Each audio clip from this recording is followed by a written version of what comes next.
So, your happiness. What is happiness? We use it at least 3 ways in the English language. We say, I feel happy. So that's a feeling. We say, I am happy with. It can be something. It could be my life. What that basically is a what we call a cognitive assessment. We're judging. We're making a judgment on how good our lives are. And the third one is, I am a happy person, which is a trait. It's a stable part of us. And basically, I'm going to touch on all 3 of these. I'm going to start with the feeling. Then I'm going to talk about measuring, which is sort of an assessment, and then why happiness is good for you, in a way, if you're a generally happy person, how you'll have good outcomes in life. So happiness as a feeling, what is it? Well, I don't know if any of you, I should think some of you have seen this movie, Inside Out by Pixar. A very good movie, came out, 5-7 years ago. You probably don't need me to tell you, but there's a girl, Riley, she moves from Minnesota to San Francisco, and she starts to suffer some emotional turmoil, we could call it. And she has these characters in her head, and they are joy, sadness, anger, fear, and disgust. And the journey of the film is particularly a journey between joy and sadness, but all of the characters, have a part in it. And in one way, this is actually mirroring a psychological theory of emotions about how they work. It's called a theory of primary emotions. So there's a talk about, like primary colors, that we have these distinct emotions. They're particularly associated with facial expressions of things like anger, fear, sadness, happiness, called joy in the movie, but then disgust, surprise, a couple more maybe. And they were first proposed by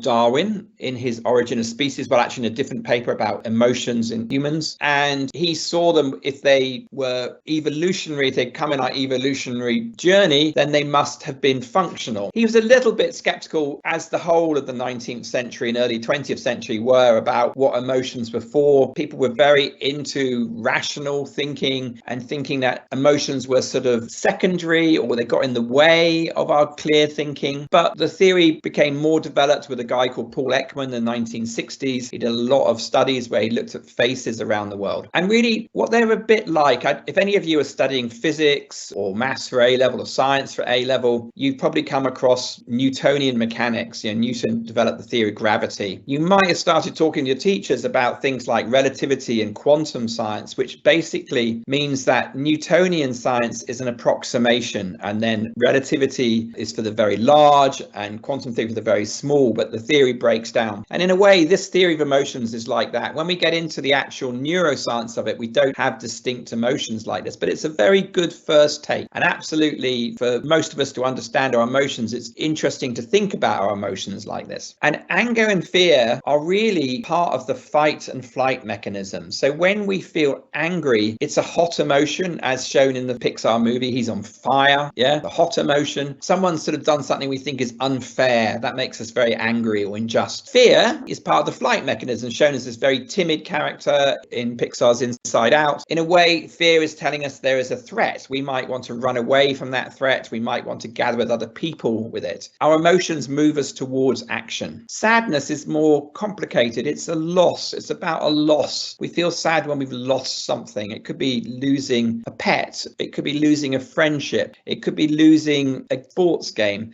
But we feel sad when we lose, when we have a loss of some sort. And then, disgust, which you don't know quite so much about as an emotion, but obviously we have a very fast disgust, which is that we sort of spit something out if it tastes horrible. But we have social disgust too. We can be disgusted by other people's behavior in a way that's trying to keep group behaviors together. All of these can be functional or dysfunctional. We can go too far. We can get too angry. We can be too timid. We can be too sad. We can be too easily disgusted. Joy, happiness, what's that about? So if we go back to these, we can really say that the so-called negative emotions, the more uncomfortable ones of anger, fear, sadness, are really helping us avoid a threat. We've got different strategies around that, but we're avoiding something which we think is bad, or something bad has provoked us. Whereas when we feel happy, joy in the film it's called, but happiness is a broader term than joy. When we feel happy, it tends to mean carry on, approach, things are going well. So happiness is a sign that things are going well for us. It's actually much more interesting than just a sign. There's a whole lot of what we call positive emotions behind there. So you can have emotions such as contentment or satisfaction, which are quite quiet emotions. They haven't got much energy. And then you can have very high energy ones like joy, very high energy emotion. And you've got lots in between of what's called called positive emotions. So you can have emotions such as amusement, sort of laughter, we're having fun, gratitude, where we feel grateful or we appreciate somebody. Even behind emotions like that, we can get into things like affection, where we feel and we care about other people, and love even. We can have emotions like enthusiasm and eagerness, when we're sort of bursting with energy to sort of